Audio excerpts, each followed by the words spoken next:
আসসালামু আলাইকুম রহমতুল্লাহি ওবারাকাতুহ। আলহামদুলিল্লাহ রব্বিল আলামিন ওসসালাতু ওয়াসসালামু আলা সাইয়্যিদিল আমবিয়া ওয়াল মুরসালিন নবিয়িনা মুহাম্মদ ওয়া আলা আলিহি ওয়া সাহবিহিল মায়ামিন ওয়া বা'দ।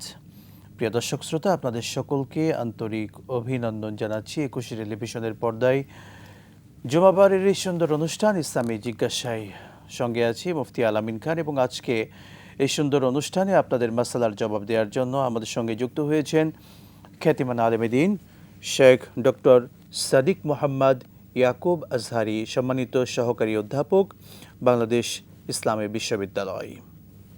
আসসালামু আলাইকুম। আসসালামু আলাইকুম রাহমাতুল্লাহি ওয়া বারাকাতুহু। ওয়ালাইকুম আসসালাম ওয়া রাহমাতুল্লাহ। শেখ, কেমন আছেন? আলহামদুলিল্লাহ, নিমাল হাল। আপনাকে আন্তরিক অভিনন্দন জানাচ্ছি একুশে টেলিভিশনের স্টুডিওতে। আপনাকে অভিনন্দন জানাচ্ছি, দর্শকদেরকেও আমার সালাম জানাচ্ছি। শুকরিয়া। দর্শক শ্রোতা, এই সুন্দর অনুষ্ঠানে আপনারা আপনাদের জীবনের বিভিন্ন বিষয়ের ইসলামের সঠিক সমাধান জেনে থাকেন। যে কোনো বিষয়ে মাসালা জানতে স্ক্রিনে দেখানো নাম্বারে ফোন করুন। সম্মানিত শেখ আপনাদের মাসালার জবাব দেবেন ইনশাআল্লাহ তাআলা। একই সঙ্গে আমরা আজকের এপিসোডে আলোচনা করতে চাই কারবালার সেই মর্মান্তিক ঘটনা, এবং আমরা মুসলিম উম্মাহ সেই ঘটনা থেকে কি শিক্ষা পাই। দর্শক শ্রোতা, কারবালার কথাটি আমাদের মনে আসলেই আমাদের অন্তর কেন জানি কেঁপে ওঠে। কারবালার সেই মর্মান্তিক ঘটনা আজও যুগ যুগ ধরে, দীর্ঘ সময় ধরে, শত শত বছর পেরিয়ে গেলেও মুসলিমদের হৃদয়ে একটা দাগ কেটে রেখেছে। কেননা সেই কারবালার সেই জায়গায় শাহাদাত বরণ করেছিলেন আল্লাহ নবী সাল্লাল্লাহু আলাইহি ওয়াসাল্লামের আদরের কলিজার টুকরা নাতি হুসাইন রাদিয়াল্লাহু তাআলা আনহু এবং তিনি সহ অসংখ্য মুসলিম। দর্শক মণ্ডলী, সেই বেদনাদায়ক ঘটনা মুসলিম উম্মাহকে কি শিক্ষা দিয়ে যায়, এবং কারবালার প্রকৃত ঘটনা আমরা সম্মানিত শাইখের থেকে আজকে জানার চেষ্টা করব ইনশাআল্লাহ তাআলা। শেখ, আপনাকে আন্তরিক অভিনন্দন আবারও। একই সঙ্গে আমরা আজকের যে মূল বিষয় নির্ধারণ করেছি কারবালার প্রকৃত ইতিহাস জানার জন্য, প্রথমেই জানতে চাওয়া কারবালার প্রেক্ষাপট এবং এই ঘটনাটি কখন সংঘটিত হয়েছিল। আলহামদুলিল্লাহ ওয়াসসালাতু ওয়াসসালামু আলা রাসূলিল্লাহ। কারবালা মুসলিম ইতিহাসের একটা রক্তক্ষয়ী ঘটনা। নিজেদের মধ্যে, উম্মার ভাইদের মধ্যে একটা দুঃখজনক ঘটনা। এই ঘটনাটা সংঘটিত হয়েছে 61 হিজরিতে, 10ই মুহররম, যেটা আশুরা আমরা বলে থাকি। এই ঘটনার প্রেক্ষাপটটা জানা খুব ইম্পর্টেন্ট। কেন ঘটনাটা ঘটলো, পরিণতিটা কি হলো। প্রেক্ষাপটটা, বিষয়টা ছিল পলিটিক্যাল বিষয়, পুরোটা রাজনৈতিক বিষয়। রাজনৈতিক সিদ্ধান্তে এই হত্যাকাণ্ডটা ঘটেছে, এবং তার প্রেক্ষাপটটাও ছিল রাজনৈতিক। তার শুরুতে আমি বলতে চাই, যখন হাসান রাদিয়াল্লাহু তাআলা, আপনারা জানেন, খেলাফতের উনি 6 মাসের মতো খেলাফত উনি খলিফা হিসাবে ছিলেন। মুআবিয়া রাদিয়াল্লাহু তাআলার সাথে যখন আলী রাদিয়াল্লাহুর সুলহ হয়, সন্ধি হয়, এরপরে আলী রাদিয়াল্লাহু তাআলা শাহাদাত বরণ করেন। এরপরে হাসান রাদিয়াল্লাহু তাআলা আনহু খলিফা ছিলেন 6 মাসের মতো। ইতিমধ্যে তখনও মুসলিম উম্মার বিভিন্ন জায়গায় কিছুটা অসন্তোষ বিরাজ করছিল। তখনও আমার নিরাপত্তার সব জায়গায় হচ্ছিল না, বারবার যুদ্ধের দামামা বেজে উঠতেছিল। এমন অবস্থায় হাসান রাদিয়াল্লাহু তাআলা আনহু এবং মুআবিয়া রাদিয়াল্লাহু তাআলার সাথে একটা সন্ধি হয়। মুসলিম উম্মাকে রক্ত আর যেন না ঝরে, আর যেন আমাদের নিরাপত্তা বিঘ্নিত না হয়, আমাদের মধ্যে যেন আবার যুদ্ধ না হয়। হাসান রাদিয়াল্লাহু বলেন, আমি খেলাফত ছেড়ে দিলাম, মুআবিয়া রাদিয়াল্লাহু আপনি খলিফা হন। এটা ছিল স্বার্থে আমি রাষ্ট্র ক্ষমতা ছেড়ে দিলাম। আল্লাহু আকবার। হাসান রাদিয়াল্লাহু ছেড়ে দিলেন, অথচ উনি হকদার ছিলেন, উনি নিঃসন্দেহে ছিলেন। এরপর মুআবিয়া রাদিয়াল্লাহু তাআলা জালিলুল কদর সাহাবী, উঁচু মানের সাহাবী, এবং ওনার প্রশাসনিক দক্ষতা, রাষ্ট্র পরিচালনার অ্যারাউন্ড 40 বছর, খলিফা হিসাবে 20 বছর, খলিফার আগে আরও 20 বছর, অ্যারাউন্ড প্রায় 40 বছর ওনার রাষ্ট্র পরিচালনার দক্ষতা ওনার ছিল। তো ইতিমধ্যে উনি আসার পরে ওই সময় যে সুলহটা ছিল, সন্ধিটা ছিল, তার মধ্যে একটা অন্যতম শর্ত ছিল। এটা কিন্তু রাষ্ট্রীয় সন্ধি ছিল, রাষ্ট্রীয় চুক্তি ছিল এটা, যে আপনি আপনার পরে যেন শুরার মাধ্যমে পরবর্তী খলিফা নির্বাচিত হয়। শুরাটাই যেন হবে এই পরবর্তী খলিফার মূল চাবিকাঠি। এটা অনেকটা চুক্তির মতো। তো এটা আমাদের ওই সময় তো উম্মার দুইটা বড় বিভাজন হয়ে গেছিল, শিয়া সুন্নি খাওয়ারিজ এরকম একটা হয়েছিল। ফলে বায়ানটাও পরবর্তীতে দুই ধরনের বায়ানে চলে আসছে, দুই ধরনের ইতিহাস রচিত হয়েছে।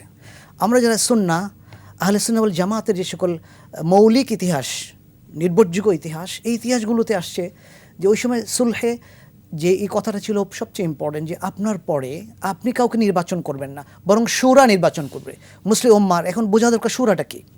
আমরা যদি অনেকটা পার্লামেন্টের মতো, হ্যাঁ, শুরার সদস্য নির্বাচনের ক্ষেত্রে ওখানে শর্ত ছিল, এটা রাসূল ইসলামের পরে আগেও এটা মানে উমর রাদিয়াল্লাহু সময়, এরপরে উসমান রাদিয়াল্লাহু সময় শুরার মেম্বারদেরকে নির্বাচন করা হতো। দুইটা কোয়ালিটি ছিল, আহলুল হাল্লি ওয়াল আকদ, যারা সমাধান দিতে পারবেন, যাদের যোগ্যতা আছে পলিটিক্যাল এবং দ্বীনি যাদের ব্যাপারে দক্ষতা আছে, তারা এই শোরার মেম্বার থাকবেন, তারা নির্বাচন করবেন, তাদের পরামর্শে এটা পরবর্তী আসবেন, খলিফা হবেন।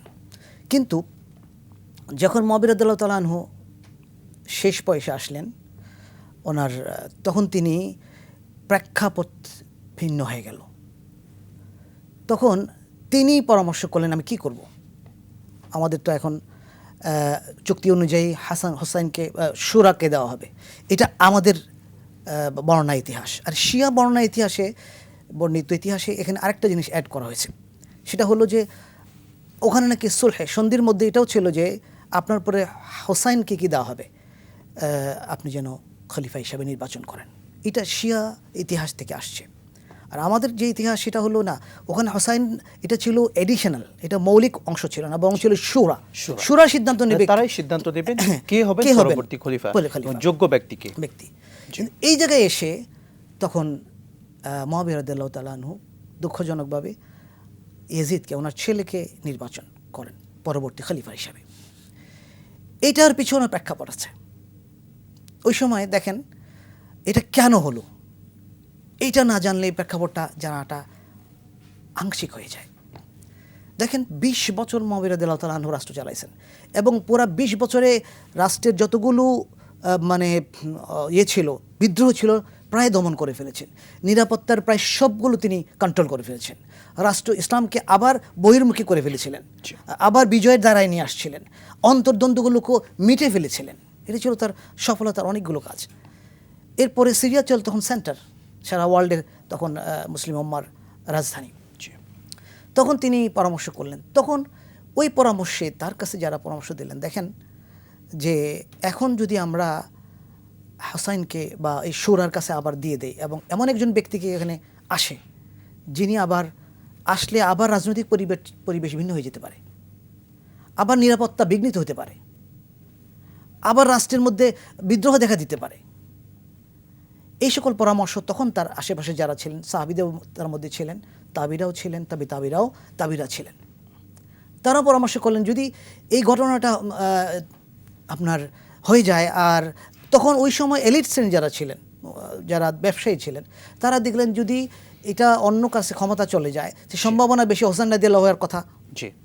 এবং তিনি গেলেই তখন রাজধানী চেঞ্জ হয়ে যাবে, আর রাজধানী চেঞ্জ হলে এখানে ব্যবসা বাণিজ্য সব কিছু কি হয়ে যাবে, কুফামুখী হয়ে যাবে। এটাও ছিল আরেকটা কারণ।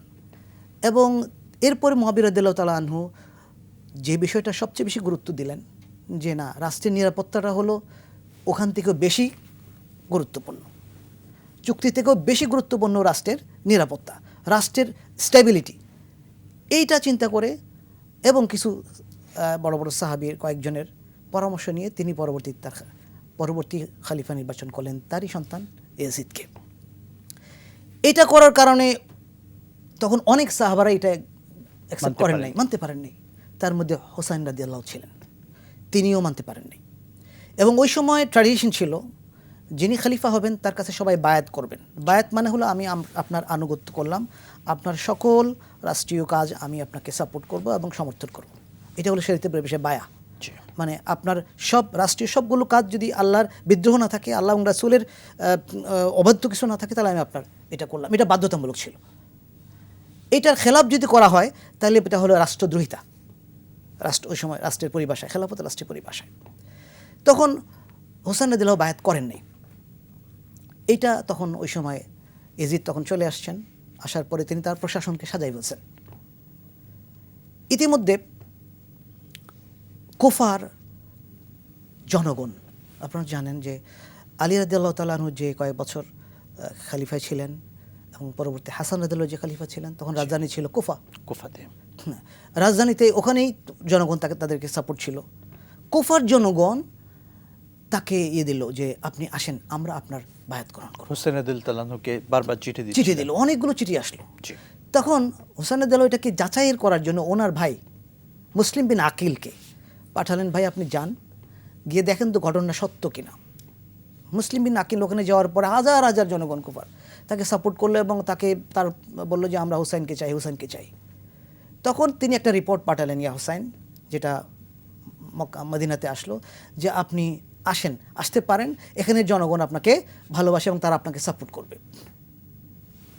ইতিমধ্যে ঘটনা ঘটল, এটা তখন এই যে গভর্নর যিনি ছিলেন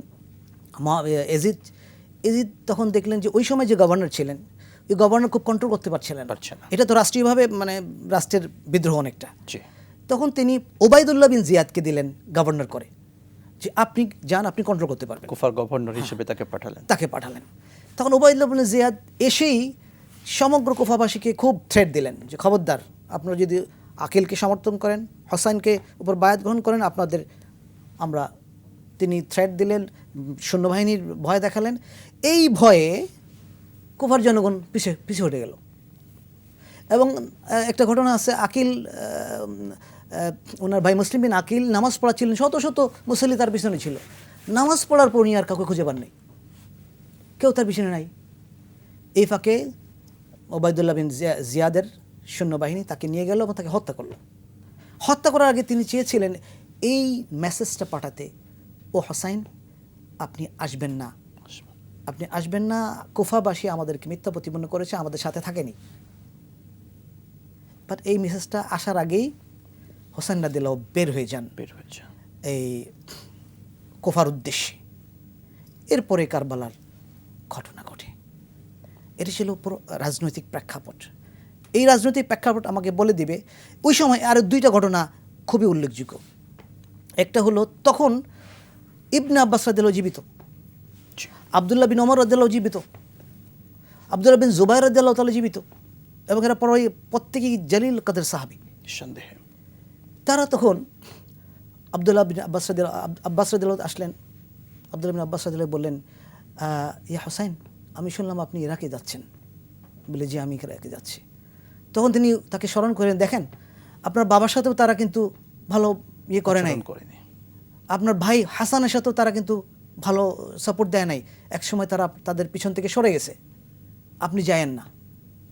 আপনি যদি যেতে চান তাহলে ইয়েমেনে চলে যান বা অন্য কোনো জায়গায় যান, তারপর ওখানে যায়েন না। তিনি এভাবে তাকে পরামর্শ দিলেন। অনুরূপভাবে ইবনে ওমর রাদিয়াল্লাহু তাআলা আনহু তাকে এই পরামর্শ দিলেন যে আপনি যায়েন না যাওয়াটা ভালো হবে। আবদুল্লাহ বিন জুবাইর রাদিয়াল্লাহু তাআলা আনহু তিনিও পরামর্শ দিলেন, আপনি যায়েন না যাওয়াটা ভালো হবে। কিন্তু তিনি আগ থেকে সিদ্ধান্ত নিয়েছিলেন যাবেন। এবং বিশেষ করে তাদের যে চিঠিগুলো ছিল, হাজার হাজার চিঠি ছিল, যে যান, আপনারা আসেন, আমরা আপনার হাতে বায়াত গ্রহণ করবো, আমাদের কোনো নাই, খলিফা নাই, এখন আমরা খলিফাহীন আছি, আপনি আসেন, আপনি খলিফা।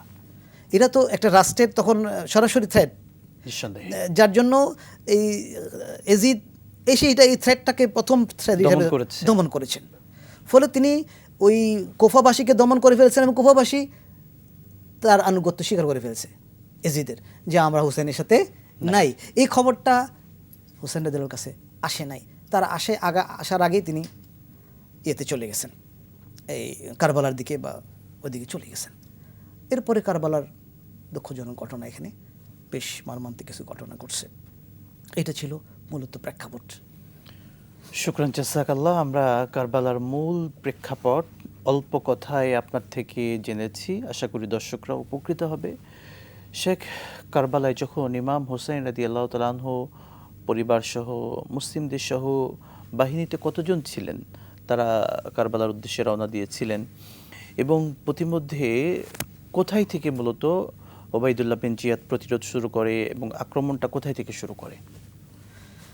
এখানে ঘটনাটা হলো, এটা তো হলো দীর্ঘ সফর। আপনারা জানেন মরুভূমিতে তখন পানীয়, এরপরে বাহন যেটা ছিল সেটা ঘোড়া, এরপরে গাধা আর ওট, এগুলি ছিল মৌলিক বাহন।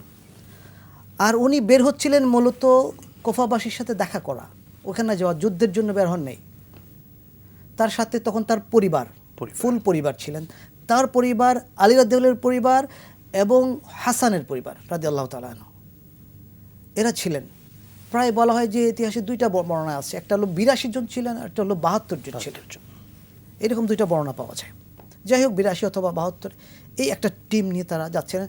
স্বভাবতই একটা সফরে ওই সময় এই মানুষ এরকম জনসংখ্যা নিয়ে যায়, কারণ রাস্তায় দস্যুরা থাকে, ডাকাতি হয়, বা নিরাপত্তার বিষয়টা তখন একটা টিম না থাকলে এইগুলো মোকাবেলা করা সম্ভব হয় না। এবং কুফা তো তাদের প্রিয় নগরী, যেহেতু সেখানে আলী রাদিয়াল্লাহু তাআলা আনহু তার শাসনামল ছিল, তিনি তার খেলাফত, হাসান রাদিয়াল্লাহু তাআলা আনহু তার অবস্থান সেখানে ছিল, সেই হিসেবে তো যাচ্ছিলেন।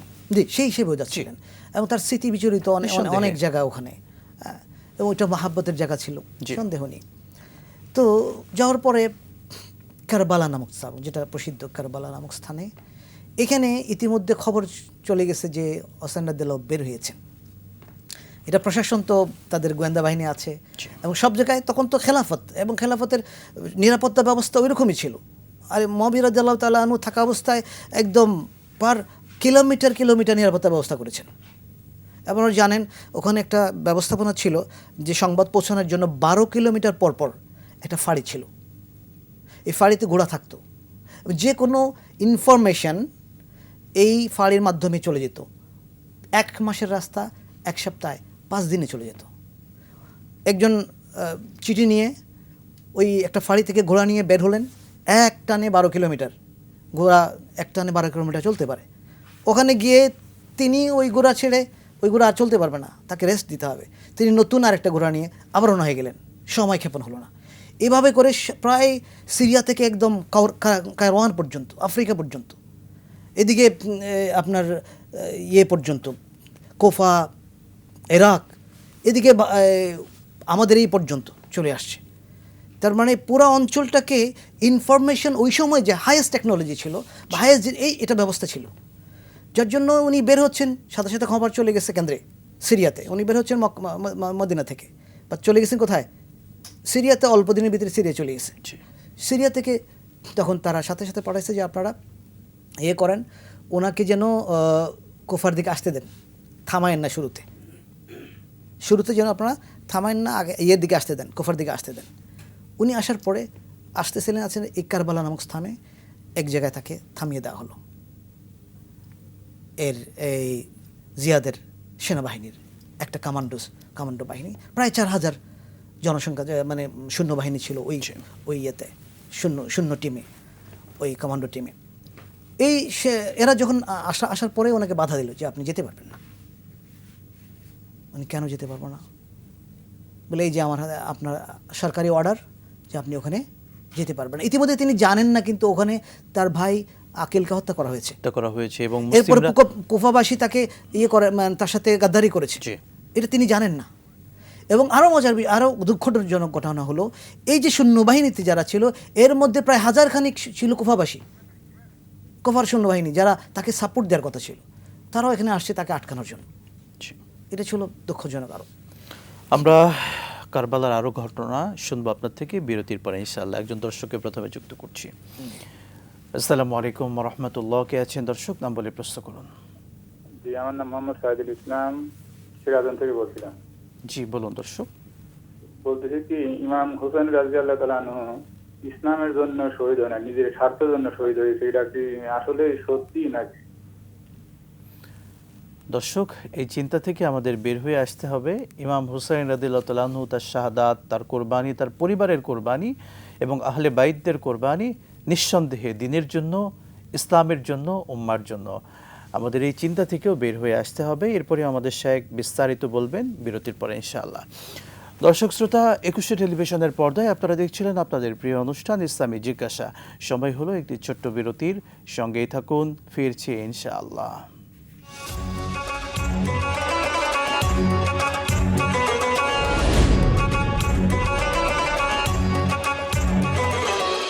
বিরতির পর আবারও আপনাদের সকলকে আন্তরিক অভিনন্দন জানাচ্ছি। প্রিয় দর্শক শ্রোতা, একুশে টেলিভিশনের পর্দায় আপনাদের প্রিয় অনুষ্ঠান ইসলামী জিজ্ঞাসায়।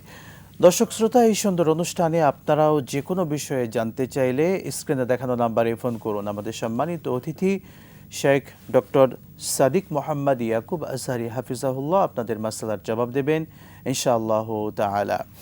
শেখ, বিরতির পূর্বে আমাদের একজন দর্শকের প্রশ্ন ছিল, একজন মুসলিম হিসেবে এই চিন্তা তো আমাদের অন্তরে আসারই কথা না, ইমাম হুসাইন রাদিয়াল্লাহু তাআলা আনহুয়ের শাহাদাত এটা কি তার ব্যক্তি স্বার্থের জন্য ছিল নাকি উম্মার স্বার্থের ছিল? এটা টোটালি ব্যক্তি স্বার্থের জন্য ছিল না, এটা উম্মার স্বার্থে ছিল। নিঃসন্দেহে এটা ছিল আরও সুন্দর কি হলো, এটা ছিল মূলত জুলুমের বিরুদ্ধে ওনার প্রতিবাদ। এটা ছিল, এই জুলুমটা ব্যক্তি জুলুম ছিল না, রাষ্ট্রীয় জুলুম। রাষ্ট্রীয় জুলুমের বিরুদ্ধে তিনি প্রতিবাদ করেছিলেন। এটা প্রেক্ষাপটে যদি আরও বেশি বুঝি, আমরা আজকের প্রেক্ষাপটের সাথে মিলাই, জুলাই সনদ হলো রাষ্ট্রীয় চুক্তি। রাষ্ট্রের কাঠামোর সাথে কি হবে সেটা জুলাই সনদ নিয়ে সবাই স্বাক্ষর করেছি। এখন এই জুলাই সনদ যদি আমি না মানি, তাহলে রাষ্ট্র চুক্তি আমি কি করলাম? রাষ্ট্রের উপর আমি জুলুম করলাম। রাষ্ট্রের যে অবকাঠামো চেঞ্জ হওয়ার কথা ছিল, বিচার ব্যবস্থা স্বাধীন হওয়ার কথা ছিল, তারপরে নির্বাচন তত্ত্বাবধানের এর মাধ্যমে হওয়ার কথা ছিল, এরকম অসংখ্য সংস্কার এই জুলাই সনদে আছে। এর মধ্যে ওই সময় এইরকম যে সংস্কারটা ছিল, যেটা মৌলিক ছিল, যে শুরার মাধ্যমে নির্বাচন হবে, কে হবে, এটা না হওয়া মানে তখন এটা জুলুম করা হয়েছে। আর উনি জুলুমের বিপক্ষে দাঁড়িয়েছিলেন। আর যে কেউ যদি জুলুমের বিপক্ষে দাঁড়িয়ে মারা যায়, তাহলে শাহাদাত, নিঃসন্দেহে, সন্দেহ নেই। এবং তিনি এই রাষ্ট্রীয় জুলুমের বিরুদ্ধে দাঁড়িয়েছিলেন এবং তার পরিণতি তিনি শাহাদাত করেছেন। লাস্ট মুহূর্ত পর্যন্ত তিনি করেন নাই, আপোষ করেন নাই। হ্যাঁ, ভিন্ন প্রেক্ষাপট থাকতে পারে, আর এত বড় একটা দলিল, এই দলিলকে আমি অস্বীকার করে আমি আরেকজনকে দিয়ে দিলাম, এটা তখন ওই সময় যে সকল সাহাবারা ছিলেন, প্রায় ম্যাক্সিমাম সাহাবারা এই সিদ্ধান্তটাকে কি করেন নাই, গ্রহণ করেন নাই, যে এই সিদ্ধান্তটা আপনার ঠিক হয়নি, রাষ্ট্রীয় চুক্তি আপনার মানা চাওয়া দরকার ছিল। যদিও অনেক প্রেক্ষাপট উনি দেখিয়েছেন। জি, হ্যাঁ, জি, শুকরান জাযাকাল্লাহ। আমরা দর্শককে নিচ্ছি। আসসালামু আলাইকুম ওয়া রাহমাতুল্লাহ, কে আছেন? প্রশ্ন করুন।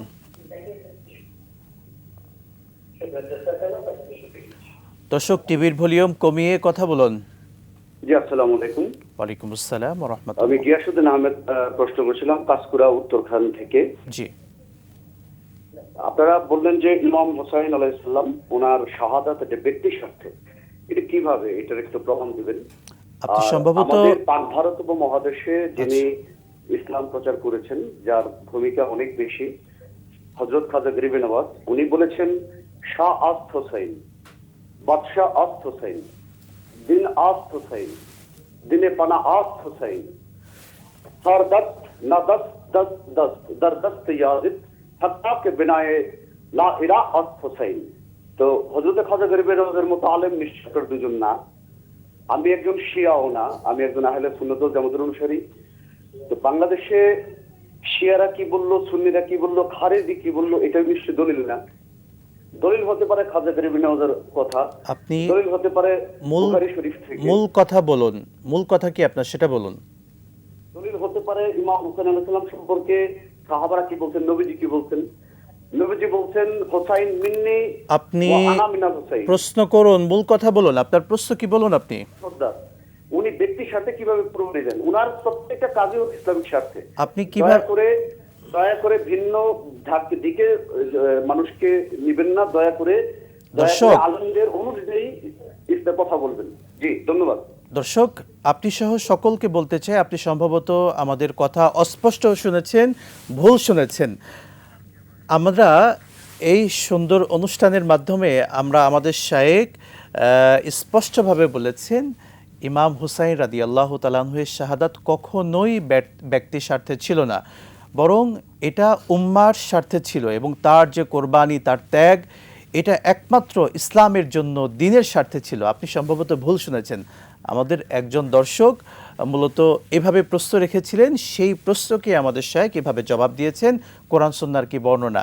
একই সঙ্গে আপনাকে বলতে চাই, আমাদের এই প্রোগ্রামটি একুশে টেলিভিশন আগামীকালকে সকাল 8টায় আপনি পুনরায় দেখতে পারবেন। আগামীকাল সকাল 8টায়, তখন দেখবেন স্পষ্ট হয়ে যাবেন। কিংবা আমাদের একুশে টেলিভিশন ফেসবুক পেজে গিয়েও আপনি আজকে বিকেলে প্রোগ্রামটি দেখবেন। ইনশাল্লাহ আপনি আশা করি সঠিক মেসেজ পাবেন। জি, শুক্রিয়া। জি, শেখ ইমাম হুসাইন রাদিয়াল্লাহু তাআলা আনহু-এর শাহাদাত, তার কোরবানি, এটা আমরা মুসলিম উম্মার কাছে অত্যন্ত কষ্টের, আবেগের এবং আমাদের শ্রদ্ধার জায়গায় আছে। তার যে কোরবানি, তার যে ত্যাগ, সেই ত্যাগ আমরা কি শিক্ষা পাই, এবং বিশেষ করে আমরা ওই প্রেক্ষাপটে আসতে চাই। হুসাইন রাদিয়াল্লাহু তাআলা আনহু যখন শাহাদাত বরণ করলেন, ইয়াজিদের বাহিনী ওবাইদুল্লাহ বিন জিয়াদ কর্তৃক যে আক্রমণ, সেই ঘটনাটি মূল অংশ দর্শকদেরকে এখন শোনাবেন। জি, আসতে চাই, এর আগে দর্শকের কথাটার সাথে একটু অ্যাড করতে চাই। দেখেন, হুসাইন রাদিয়াল্লাহু তাআলা আনহু এবং আহলে বাইত, যারা আহলে বাইত, যেটা এদের মর্যাদা আমাদের অনেক উপরে, নিঃসন্দেহে, কোনো সন্দেহ নেই। এবং সাইয়্যিদা শাবাবি আহলিল জান্নাহ, এরা স্বাভাবিক মানে আমাদের মতো মানুষ না, এরা জান্নাতের সার্টিফিকেট পাওয়া মানুষ, যারা শুধু জান্নাতে, হ্যাঁ, এবং সর্দার হবেন যুবকদের।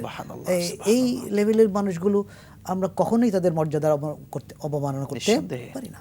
হ্যাঁ, রাজনৈতিক প্রেক্ষাপটে তখন দুর্ঘটনা ঘটেছে, এবং একদল লোক এখানে জালেম আর একদল মাজলুম, এবং অবশ্যই জিয়া ওবায়দুল্লাহ বিন জিয়াদের যে বাহিনী, এরা ছিল জালেম, নিঃসন্দেহে, কোনো সন্দেহ নেই, এবং তিনি ছিলেন মাজলুম। হুসাইন রাদিয়াল্লাহু তাআলা ছিলেন মাজলুম, পুরো পরিবার ছিল মাজলুম, এবং মাজলুম অবস্থায় তিনি শাহাদাত বরণ করেছেন। তো এখানে তিনি যে ইয়েতে ইন্তেকাল, শাহাদাত করলেন, এই প্রেক্ষাপটটা ছিল এভাবে, তিনি অল্প কয়েকজন লোক, আমরা একজন দর্শককে নিয়ে ইনশাআল্লাহ প্রেক্ষাপটটি শুনবো। জি, আসসালামু আলাইকুম ওয়া রাহমাতুল্লাহ। কে আছেন? প্রশ্ন করুন দর্শক। হ্যালো, আসসালামু আলাইকুম, প্রশ্ন করুন দর্শক। ওয়ালাইকুম সালাম ওয়া রাহমাতুল্লাহি ওয়া বারাকাতুহু। আমার একটা প্রশ্ন ছিল। হ্যালো, শুনতে পাচ্ছি আপনাকে, বলুন। ওই কোন ছেলে যদি বিয়ে করে কোন ছেলে যদি বিয়ে করে বাপ মাকে না দেখে, আবার বাবা মার সাথে খারাপ ব্যবহার করে, আবার বোর কথা উঠা বসা করে, আবার মার সাথে মিসবিহেভ করে, এখন ইসলামী ভাষায় এটা কি বলবেন? আমরা বুঝতে পেরেছি, আপনি সঙ্গেই থাকুন, শেখ বলবেন। শেখ, আমাদের সমাজে চরম একটি বাস্তবতা আমাদের দর্শক বললেন। কখনো কখনো কোনো সন্তান বিয়ের পরে বাবা মা থেকে পৃথক হয়ে যায়, তাদের সাথে খারাপ ব্যবহার করে। এই যে আচরণগুলো আমাদের দর্শক বললেন, ইসলাম এটাকে কিভাবে দেখছে, কি বলবে? এটা সমাজের একটা দুঃখজনক সিনারিও আমরা দেখছি। ইসলাম মা বাবার মর্যাদা আল্লাহ এবং আল্লাহ রাসূলের পরে দিয়েছে, অর্থাৎ ওয়াবিল ওয়ালিদাইনি ইহসানা, তোমরা তোমাদের পিতামাতার প্রতি ইহসান করো। ইহসান হলো ইমানের আলা দরজা। এবং এটাও বলেছে ওয়ালা তাকুল্লাহুমা উফিন ওয়ালা তানহারহুমা। উফ শব্দ মানে কষ্টের সর্বনিম্ন শব্দটা ব্যবহার করেছেন আল্লাহ রাব্বুল আলামিন। বলছেন যে উফ শব্দটাও যেন তাদের কণ্ঠ থেকে আসে, এমন কাজটাও তুমি করো না। তার মানে এইটা যদি নিষেধ হয়, তাহলে বড়টা অবশ্যই নিষেধ, সন্দেহ নেই। ছোট কাজ তারা বড় কাজকে নিষেধ করা হয়েছে। উফ শব্দ বলা মানে কষ্ট থেকে উফ আসছে, এই ধরনের শব্দটা গোনা এবং কবিরা গোনা। অকুকুল ওয়ালিদাইন মিনাল কাবাইর, শরীয়তের পরিভাষায় পিতামাতার অবাধ্য হওয়া, পিতামাতাকে কষ্ট করা কবিরা গোনার অংশ, এবং তওবা করা লাগবে। আল্লাহর কাছে মাফ না চাইলে আল্লাহর কাছে জবাবদিহি করা লাগবে। এখন সমস্যা হয় পারিবারিক জীবনে। পারিবারিক জীবনে সন্তানাদি, স্ত্রী, এটাও জীবনের একটা পার্ট। এটা বলা হয় ফারা, আর মা বাবা হলো উসুল। মানে মা বাবা হলো আমি আসছি আমার বাবা থেকে, আমার পরে আমার সন্তান আসবে। এই সিরিয়ালে পৃথিবীতে আমরা আগে যে মোকাদ্দাম, এটার হুকুম হলো মোকাদ্দাম, যে আগে আসবে তার রাইটস আগে, যে পরে আসবে তার রাইটস পরে। তো এখানে আমরা সোসাইটিতে যে জিনিসটা হয়, স্বামী স্ত্রী এবং মা বাবার সাথে প্রায় এই সমস্যাটা হয়ে থাকে, বিশেষ করে যখন এক ফ্যামিলিতে থাকা হয়। এক ফ্যামিলিতে থাকলে তখন মা বাবার প্রতি, বিশেষ করে স্ত্রী এবং শাশুড়ির যে সমস্যাটা, বউ শাশুড়ির যে সমস্যাটা, এটা আমাদের এখানে একদম বড় একটা মানে ডিজাস্টার বলবো আমি। এটা হচ্ছে এই জায়গায় পুরুষকে যে সিদ্ধান্ত নিতে হবে এবং না নিলে গুণাগার হবে, তাকে ভারসাম্য রক্ষা করা লাগবে। জি, মায়ের সাথেও ভারসাম্য রক্ষা করতে হবে, মা বাবার সাথে, তার স্ত্রীর সাথেও ভারসাম্য রক্ষা করতে হবে। স্ত্রীকে স্ত্রীর হক দিতে হবে, মা বাবাকে মা বাবার হক দিতে হবে। এর ব্যত্যয় ঘটলে তিনি গুণাগার হবেন সন্দেহে। এবং মা বাবার সাথে যদি খারাপ আচরণ হয়, এটা তো বড় গুনাহ। এবং এটা যদি হয় তার মা বাবাকে কষ্ট দেওয়ার মতো এবং তাদের শারীরিক মানসিকভাবে কষ্ট দেওয়া হচ্ছে, তাহলে এটা কবিরা গুনাহ। এবং এই জন্য তাকে আল্লাহর কাছে শাস্তি জবাবদিহি করা লাগবে, শাস্তি পেতে হবে। তখন তার সন্তানাদি, তার স্ত্রী তাকে বাঁচাতে পারবে না। এক্ষেত্রে একজন পুরুষ এখানে খুব ভাইটাল রোল প্লে করা লাগবে। যেটা সমস্যা হয়, যেটা অনেকেই এই স্ট্যান্ডার্ডটা মেনটেন করতে পারে না, হয় একযুগ হয়ে যায়। কেউ চলে যায় মায়ের দিকে, কেউ চলে যায় বউয়ের দিকে, বউয়ের দিকে গিয়ে মাকে ভুলে যায়, আর কেউ মায়ের বাবার দিকে বউকে ভুলে যায়। দুটোই সমস্যা। আমাকে দুটোর মধ্যে ব্যালেন্স রাখতে হবে, পুরুষের দায়িত্ব। আমি প্রত্যেকের হক যদি আমি দিতে পারি, জি, তাহলে আমি হবে আমার এই অধিকারটা আমি বন্টন করলাম। এখানে সমস্যা হয় শাশুড়ি এবং বইয়ের মধ্যে ছোট ছোট বিষয় নিয়ে লেগে যায়। এই লাগার কারণগুলো আপনি ফাইন্ড আউট করেন কোথায় লাগছে। যেমন যে সমাজে যেটা বেশি হয়, এক ঘরে খাওয়া দাওয়ার থাকলে, একই ঘরে থাকলে এটা বেশি হয়। যদি সাধ্য থাকে আপনাদের যে রান্না ঘরটা আলাদা করেন বা একটু এটা শরীয়তের হুকুম যে যখন ফ্যামিলি হয়ে যায় তখন নিজের একটা পার্সন ব্যক্তিগত থাকে, আলাদা পরিবেশ থাকা, এটা উত্তম। এগুলো যদি করা যায় এবং দুজনে যদি ভারসাম্য, এতে মায়ের ক্ষেত্রে মা বাবাও ছাড় দিতে হবে, কারণ এটা তারই ফ্যামিলি, তার বৌমা, তার নাতি নাতনি, এটা তো তারই ফ্যামিলি। এখানে শাশুড়ির সাথে বউয়ের সাথে যদি শাশুড়ির হয়, গণ্ডগোল হয়, এই প্রভাবটা পুরো ফ্যামিলির উপর পড়ে। আবার বউ যদি তার শাশুড়ির সাথে গণ্ডগোল করে, তার প্রভাব পুরো ফ্যামিলির উপর পড়ে। মোট কথা একজন পুরুষ যিনি থাকবেন, সন্তান যিনি আছেন, তাকে ব্যালেন্স করতে হবে। অবশ্যই মায়ের হক, স্ত্রীর হক, যার হক তাকে দিতে হবে এবং খুব ব্যালেন্স করে সংসারকে এগিয়ে নিয়ে যেতে হবে। অবশ্যই। শুকরিয়া। আমরা দর্শককে নিচ্ছি। আসসালামু আলাইকুম রহমতুল্লাহ, কে আছে? নাম বলে প্রশ্ন করুন। আসসালামু আলাইকুম, আমি আশিক বলছিলাম রামপুরা থেকে। বলুন। প্রশ্নটা আমার ভাইয়ের জন্য। ওর বয়স এখন 36, কিন্তু ওর আর কি পড়াশোনা বেশি করে নাই। এখন ওর জব মানে আমল ছাড়া ইসলামের কি কি অপশন আছে আর কি জব পাওয়ার আর কি, এই জন্য এটা আমার প্রশ্ন ছিল। মানে আমল ছাড়া আর কি কি করতে পারে? ধন্যবাদ। আসসালামু আলাইকুম। ওয়ালাইকুম আসসালাম। শেখ, আপনি আশা করি বুঝতে পেরেছেন তার বয়স উনি 36, ওনার একটা জব দরকার, জব এখনো হয়নি। এখন আমল ব্যতীত কোনো উপায় কি ইসলামে আছে যেখান থেকে আসলে জব মিলবে বা আল্লাহ তাআলা জবের ব্যবস্থা করবে? হ্যাঁ, এটা একটা হলো তাকদীর। আমি প্রথম দিচ্ছি যে তাকদীর, অনেকের তাকদীর আগে লিখিত থাকে এভাবে। আরেকটা হলো বাস্তবতা। আপনাকে আমরা দুইটা দৃষ্টিকোণ থেকে কথা বলি, যেহেতু আপনি আমলের কথা বলেন না, মানে ইসলামের দৃষ্টিকোণ দিয়ে আপনি এখানে জানতে চাচ্ছেন না, চাচ্ছেন সরাসরি কি আমল মানে কিভাবে কাজ করবে। এখানে আমি আমার অভিজ্ঞতা থেকে আমি বলছি, এক্ষেত্রে ওনাকে তার যে কোন বিষয়ে তিনি পারদর্শী, আমাকে কাজে লাগাবে, আমার একটা বিষয়ে লাগবে, পারদর্শিতা লাগবে। আমি একজন মানুষকে কাজে লাগাবো, যে কোনো একটা জব দেবো। আমার একটা মনে করেন আমার একটা অফিস আছে, আমি একটা মানুষকে কাজে লাগাবো, তার মিনিমাম কোয়ালিটিটা আমি দেখব যে এই কোয়ালিটি অর্জন করছেন কিনা, এটা দেখলে আমি রিকোয়ারমেন্ট নেব। এক্ষেত্রে তার উচিত যে জব মার্কেটটা অ্যানালাইজ করা, যে কোন জায়গায় ওনার যোগ্যতা অনুযায়ী জব আছে, সেখানে নক দেয়া, সেখানে যাওয়া। আপনাকে না গেলে আপনাকে বাড়িতে এসে কেউ দিবে না, নিঃসন্দেহে। হ্যাঁ, আপনাকে ওখানে যেতে হবে। আর বাংলাদেশটা একটা জব মার্কেট, অনেক এখানে অনেক প্রতিযোগিতা। এখানে আপনি ঘরে বসে থাকলে কি পাবেন না, তাসবিহ পড়লেও পাবেন না, মানে পাওয়াটা এটা কঠিন। আপনাকে চেষ্টা করতে হবে এই চেষ্টা ঘরে বসে করলে হবে না, তাকে যেতে হবে, অফিসে যেতে হবে, তার বিষয়গুলো তার বন্ধুবান্ধবকে বলতে হবে, আরও অফিস যতগুলো সেক্টর আছে সেখানে গিয়ে আপনি নক করেন, সিভি চেষ্টার ড্রপ করেন, সর্বোচ্চটুকু তাকে সিভি দিতে ড্রপ হবে। করেন, সিভি জি, ড্রপ করেন। এরপর আমার আরেকটা পরামর্শ হলো, এখন ঘরে বসেও জব করা যায়, জি। আপনি সেটাও চেষ্টা করেন। কারণ আপনার এখন সোশ্যাল মিডিয়া ব্যবহার করেও কি করা যাচ্ছে, ইনকাম করা জি। যাচ্ছে, এই সুযোগও আছে। জি, মোট কথা চেষ্টা করতে হবে এবং আমলের ক্ষেত্রে আল্লাহর কাছে অবশ্যই চাইতে হবে। চাইতে হবে, আমাদের জীবনের সব বাধা বিপত্তি কেটে যেতে পারে আল্লাহর কাছে চাওয়ার মাধ্যমে। সুতরাং তাকে রবের কাছে চাইতে বলুন এবং চেষ্টা করুক। পরের দর্শকে নিচ্ছি। আসসালামু আলাইকুম, কে আছেন, প্রশ্ন করুন। আসসালামু আলাইকুম। ওয়ালাইকুম আসসালাম ওয়া রাহমাতুল্লাহ, বলুন। জি শেখ, আমি ঢাকা এয়ারপোর্ট থেকে তরিকুল ইসলাম বলছিলাম। জি বলুন আমি প্লিজ। Class 11 student. তো আমি তো এখন বিভিন্ন জায়গাতে প্রাইভেট পড়তে হয়, কলেজের ক্লাস বাদেও।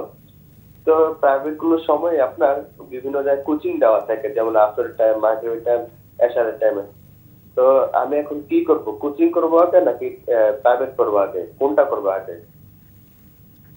আমরা ইনশাআল্লাহ আপনার কথা বুঝতে পেরেছি। বিরতির পরে শেখ জবাব দেবেন। দর্শক শ্রোতা, একুশে টেলিভিশনের পর্দায় আপনারা দেখছিলেন আপনাদের প্রিয় অনুষ্ঠান ইসলামী জিজ্ঞাসা। সময় হলো আরও একটি ছোট্ট বিরতির, সঙ্গেই থাকুন, ফিরছি ইনশাআল্লাহ।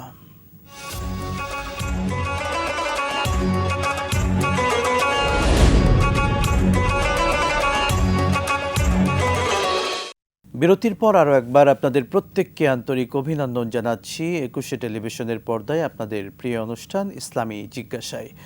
প্রিয় দর্শক মণ্ডলী, আপনিও যে কোনো বিষয়ে জানতে স্ক্রিনে দেখানো নাম্বারে ফোন করুন।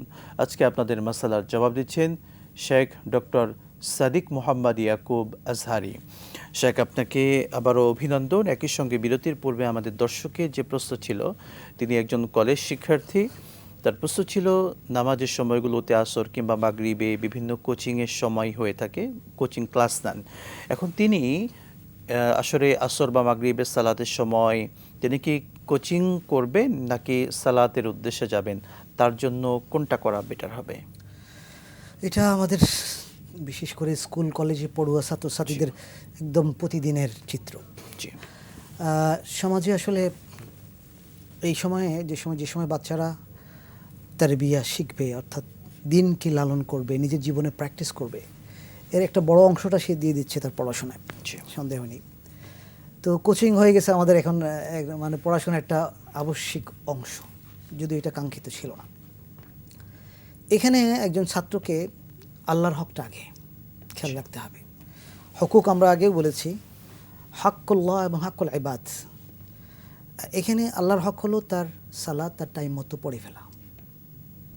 এখন প্রশ্ন হলো ছেলেটা পড়বে কীভাবে? ওই সময় কোচিং টাইম নামাজ দেখেন, খেয়াল করেন, ওখানে নামাজটাও সর্বোচ্চ 5 মিনিট সময় লাগে ফরজ পড়তে। হ্যাঁ, সুন্নত নফল এগুলো বাদ দিলে 5 মিনিটের ভিতরে আসর নামাজ পড়া যায় সুন্দর, বা মোটামুটি সুন্দর করে পড়া যায়। ওই যে কোচিংয়ে যে যাবে, এখানে যিনি টিচার আছেন তাকে সে বলবে, স্যার আমি নামাজ পড়ব, এবং আশা করি টিচার মানা করবে না বাংলাদেশে। যদি এমন টিচার মানা করে যে তুমি নামাজ পড়তে পারবা না, তাহলে ওই টিচারের কাছে পড়ার যাওয়া দরকার নেই। আশা করি মানা করবে না, আশা করি মানা করবে না। এবং সে পড়লে তাকে সময় দেবে, তাকে ওখানে একটা মুসাল্লা ব্যবস্থা করে ওখানে কোচিংয়ে সে নামাজ পড়তে পারবে। ওখানে খুব সময়, 1 ঘন্টা কোচিংয়ে 5 মিনিট খুব সমস্যা না। সে এর ভিতরেই সে নামাজ পড়তে পারবে, সেটা আসর হোক অথবা মাগরিব বা যে কোনো নামাজের সময়। তবে আরেকটু সতর্ক যদি হয়, এমন হয় যে আসর শুরু হওয়ার মানে কোচিং শুরু হওয়ার আগে এই টাইমটায় আসর শুরু হয়ে গেছে, তাহলে সে পড়ে তারপরে কোচিংয়ে যাবে। আর যদি দেখে যে না মাগরিবের টাইমটা পড়ছে কোচিংয়ের মধ্যে, মাগরিবের টাইম শর্ট টাইমে মিস হয়ে যেতে পারে, এই সময় সে কোচিংয়ের ভিতরেই সে নামাজ পড়ে ফেলবে। এটা তার দায়িত্ব, এবং সে ছুটি নিয়ে একটা সাইডে সে পড়বে। এবং এটা প্রত্যেক শিক্ষার্থীর এটা হওয়া উচিত, সে তার আল্লাহর হক এইভাবে সে আদায় করবে। আমাদের এই বন্ধুকে সত্যি ধন্যবাদ জানাচ্ছি, তার মাধ্যমে আমাদের সকল শিক্ষার্থী বন্ধুরা একটা ভালো মেসেজ পেয়েছে। এবং আমরা কিন্তু এক্ষেত্রে দেখতে পারি, যখন দূরে ট্রাভেল করি আমরা, আমাদের ব্যাগে ছোট্ট ছোট জায়নামাজ পাওয়া যায়, পাতলা কাপড়ে ছোট্ট ভাঁজ করে রাখা যায়। এমন কিছু জায়নামাজ কিন্তু একজন শিক্ষার্থী রেখে দিতে রেখে পারেন দিতে পারে এবং যেখানে সালাতের সুযোগ হবে সেখানে কিন্তু আদায় করে ফেলবেন। সালাত এত প্রশস্ত করছে আল্লাহ রাব্বুল আলামিন, যেখানে ইহুদিরা তাদের সিনাগোগে না গেলে সালাত পড়তে পারতো না, জি এবং খ্রিস্টানরা তাদের চার্চে না গেলে সালাত করতে পারতো না, আর আমাদেরকে পুরো পৃথিবীকে সালাতের জায়গা করে দেওয়া হয়েছে। সুবহানাল্লাহ। এটা আমাদের বিশাল নিয়ামত, এবং চাইলে সে যে কোনো জায়গায় নামাজ পড়তে পারবে, জি। একটু পরিচ্ছন্ন পবিত্র হলেই হলো। শুকরান জাযাকাল্লাহ। শেখ, আমরা মূল বিষয়ের দিকে আসতে চাই। ইমাম হুসাইন রাদিয়াল্লাহু তাআলা আনহু এর শাহাদাতের সেই মর্মান্তিক ঘটনা আমরা আপনার থেকে জানতে চাই। জি, ওখানে হুসাইন রাদিয়াল্লাহু তাআলা আনহু যখন কারবালায় গেলেন, ওই সময় তাকে বাধা দেওয়ার পরে পিছনে ছিল ফরাত নদী, প্রচণ্ড গরম, আরব দেশে গরম আপনারা জানেন, আমরা যে এখন গরমে করছি, মরুভূমির মাঝে কোনো ছায়া নেই, এ অবস্থায় মানুষ সবচেয়ে বেশি কষ্ট পায় পানির জন্য। পানি যা নেওয়া হয়েছে প্রতিমধ্যে শেষ হয়ে গেছে। তাকে ঘেরাও করার পরে বলা হলো প্রায় 4000 সৈন্যবাহিনী যে আপনি আত্মসমর্পণ করেন, আপনি তাকে ওখানে যাওয়ার জন্য তাকে কারবালার দিকে যাতে থামিয়ে দেওয়া হলো। যখন তিনি দুই গ্রুপের লিডারের সাথে কথা হচ্ছিল, তখন তিনি 3টা প্রস্তাব দিলেন যে হয় আমাকে মদিনায় ফেরত দেন, 2 নম্বর হলো যদি তা না করেন আমাকে কারবালায় যেতে কুফাতে যেতে দেন, যদি তা না করেন তাহলে আমাকে ইয়াজিদের কাছে নিয়ে যান, আমার পুরো টিমটাকে ইয়াজিদের কাছে নিয়ে যান। এরা কোনোটাই করলো না, বরং তাকে বললো যে আপনি এখনই কি করেন, বায়াত গ্রহণ করেন। জোর করে তার বায়াত নিতে চাচ্ছিল, তিনি এটা করেননি। এবং তখন যখন ফিরে আসলেন আয়েশা, এই পরস্পরের যখন লিডারশিপের মধ্যে আলোচনা হচ্ছিল, এটা শেষ করে যখন তার তাঁবুতে আসলেন, আয়েশা বললেন যে তারা এভাবে বলেছে, আমাকে 3টা অপশনের কোনোটাই দেয়নি, আমাকে বলছে এখনই আত্মসমর্পণ করে বায়াত গ্রহণ করতে হবে। তখন যারা সবাই ছিল, মহিলারা সহ সবাই চিৎকার দিয়ে উঠলো, আমরা কখনোই কি করবো না, আত্মসমর্পণ করবো না। কারণ আহলে বাইতের মর্যাদা দেখেন, আল্লাহু আকবার, মানে এবং তাদের ন্যায়ের প্রতি এবং মানে জুলুমের বিরুদ্ধে তাদের অবস্থানটা দেখেন। সবাই মিলে প্রতিবাদ করে বসলো, না আমরা এক জান থাকতে আমরা কি করবো না, আত্মসমর্পণ করবো না, এইভাবে তার কাছে নথি স্বীকার করছি। আমরা দর্শককে নিয়ে পরে ফিরছি। আসসালামু আলাইকুম, কে আছেন বলুন। আসসালামু আলাইকুম। ওয়ালাইকুম আসসালাম। আমি রাজশাহী দুর্গাপুর থেকে। আমার প্রশ্ন হলো যে আমরা সালাত আদায় করি, রুকুতে যাই, রুকু থেকে ওঠার পর একটা দোয়া যেটা রাসূল সাল্লাল্লাহু আলাইহি সাহাবী পড়তেন, এবং প্রথমটাতে যে দ্বিতীয় সাজদা দেওয়ার আগে একটা দোয়া আছে, আল্লাহুম্মা গফিরলি ওয়ারহামনি ওয়াহদিনি ওয়াফিনি ওয়ারযুকনি। এই দোয়াটা কোন হাদিসে এবং কোরআনের কোন কোরআনে আল্লাহ কোন রাসূল সাল্লাল্লাহু আলাইহি ওয়াসাল্লাম কোন জায়গাতে আছে একটু জানাবেন প্লিজ। আচ্ছা, আমরা তো হাদিস নাম্বার আপনাকে সংক্ষেপে বলতে পারছি না, সেজন্য দুঃখিত। আপনি আপনার নিকটতম ইমাম সাহেবের কাছে যাবেন, কারণ হাদিস নাম্বার সরাসরি আপনাকে এই মুহূর্তে বলতে পারছি না।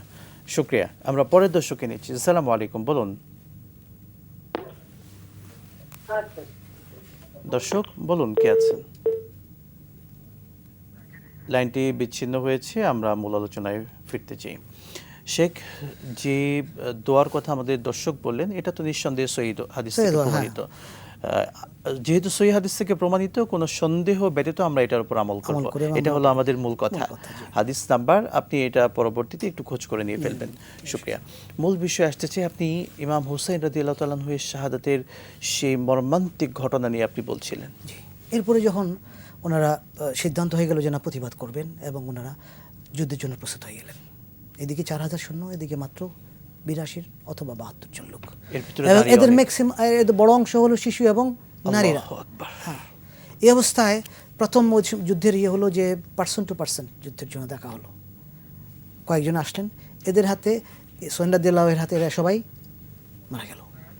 এরপরে শুরু হলো আক্রমণার্থে। তখন যারা ছিলেন বিশাল বাহিনীর সামনে, এরা তাদের সর্বোচ্চ চেষ্টা করে যুদ্ধ করতে শুরু করলেন। ইতিমধ্যে ওই যায়নুল আবেদিন রাহিমাহুল্লাহ, আল্লাহ রাসূলের নাতির বাচ্চা যায়নুল আবেদিন অসুস্থ ছিলেন, তৃষ্ণার্ত ছিলেন খুবই। ওই ফোরাতের পারে পাঠালেন ওনার ভাইকে যে একটু পানি নিয়ে আসো বাচ্চাটার জন্য। মাটা ছটফট করছে, বাচ্চারা ছটফট করছে। আমরা পানির জন্য কষ্ট করলে বড়দের জন্য এতই যতটুকু হয়, বাচ্চাদের জন্য সহ্য করাটা কঠিন। তখন মা বাবারা পাগল হয়ে যায় যে বাচ্চারা কীভাবে আমি কী করবো, এটা খুব সহ্য করাটা কঠিন। তখন তারা সব রিস্ক নিয়ে গেলেন ইয়ের কাছে, পানি আনতে গেলেন, ওখানেই আনতে গিয়ে ওখানেই তাকে হত্যা করা হলো, শহীদ করা হলো, তীর দিয়ে ওখানে শহীদ করা হলো। এবং মায়ের ওই ব্যক্তি যিনি আনতে গেছেন তাকে হত্যা করা হলো। এরপরে মা যে বাচ্চার জন্য যাচ্ছিলেন তাকেও মারা হলো, ওই করা হলো। এটা এই যে ঘটনাগুলো, এটা খুবই খুবই প্যাথেটিক, এবং মুসলিম উম্মাহর এটা সহ্য করাটা কঠিন ছিল। এবং খেয়াল করেন, শেষে সবাই তো শাহাদাত বরণ করলেন, এর মধ্যে বিশেষ করে নারীরা এবং বাচ্চাদেরকে কয়েকজনকে ধরে নিয়ে গেল, পুরুষকে প্রায় মেরে ফেলা হয়েছে। শুধু ওই বাচ্চাটা যিনি অসুস্থ ছিলেন, সাইনুল আবেদিন, এবং আরও নারী যারা ছিলেন, এবং জায়নাব রাদিয়াল্লাহু তাআলা আনহা ছিলেন, তারা সৈয়দা জায়নাব, তাদেরকে সহ নিয়ে গেল তারা ইয়েতে। আর এদের মধ্যে সবাই শাহাদাত বরণ করলেন।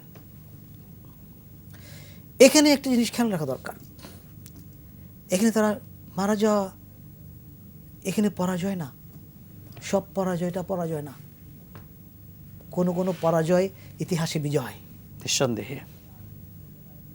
আর কোনো কোনো বিজয় ইতিহাসে পরাজয়। কারবালার ঘটনা তাই। নিঃসন্দেহে। আমরা আজকে কার জন্য কথা বলছি? সারা উম্মাহ আজকে কার জন্য কাঁদছে? নিশ্চয়ই জিয়াদের জন্য না, নিশ্চয়ই ইয়াজিদের জন্য না, উম্মাহ আজকে কাঁদছে হোসাইনের জন্য। এবং হোসাইন রাদিয়াল্লাহু তাআলা আনহু আসলেই সফল হয়েছেন, নিঃসন্দেহে, এবং তিনি বিজয় হয়েছেন। এই বিজয়টা উপস্থিত বিজয় ছিল না, এটা হলো বিশাল এবং দূরবর্তী বিজয়, যা আজকে আমরা, তিনি থাকলে হয়তো দেখতেন যে বিজয়টা কীভাবে হয়েছে। তিনি কোরবানি দিয়ে, তিনি তার নজরানা পেশ করে, শাহাদাত পেশ করে মূলত উম্মাহকে বিজয়ের দিকে নির্দেশনা দিয়েছেন যে এভাবেই বিজয় হতে হয়, জীবন দিয়ে হলেও তার হক আদায়ের জন্য জুলুমের বিরুদ্ধে দাঁড়াতে হয়। এটা ছিল মূলত এই তখন ওই ঘটনাগুলো। জি, আল্লাহ তাআলা আমাদেরকে কারবালার সেই শিক্ষা লালন করার তৌফিক দান করুন, আমিন। আপনাকে অসংখ্য ধন্যবাদ, জাযাকুমুল্লাহু খায়রান। প্রিয় দর্শক মণ্ডলী, কারবালার সে ঘটনা আমরা শুনলাম শায়খের থেকে। কারবালা আমাদেরকে শিক্ষা দিয়ে যায়, কোনো অন্যায়ের কাছে মাথা নত করা যাবে না। নিজের জীবন চলে গেলেও অন্যায়কে কখনো প্রশ্রয় দেওয়া যাবে না। ইসলামের জন্য, দ্বীনের জন্য নিজে প্রয়োজনে শহীদ হয়ে যাব, তবু ইসলামকে আগে রাখব। আল্লাহ সুবহানাহু ওয়া তাআলা ইসলামের জন্য সমস্ত কোরবানি সহ্য করার মতো সে তৌফিক আমাদের সকলকে দান করুন, আমিন। 21 টেলিভিশনের আপনাদের সবচেয়ে প্রিয় অনুষ্ঠান ইসলামে জিজ্ঞাসা থেকে আজকের মতো বিদায় নিচ্ছি। দেখা হবে আবারও। আসসালামু আলাইকুম ওয়া রাহমাতুল্লাহি ওয়া বারাকাতুহু।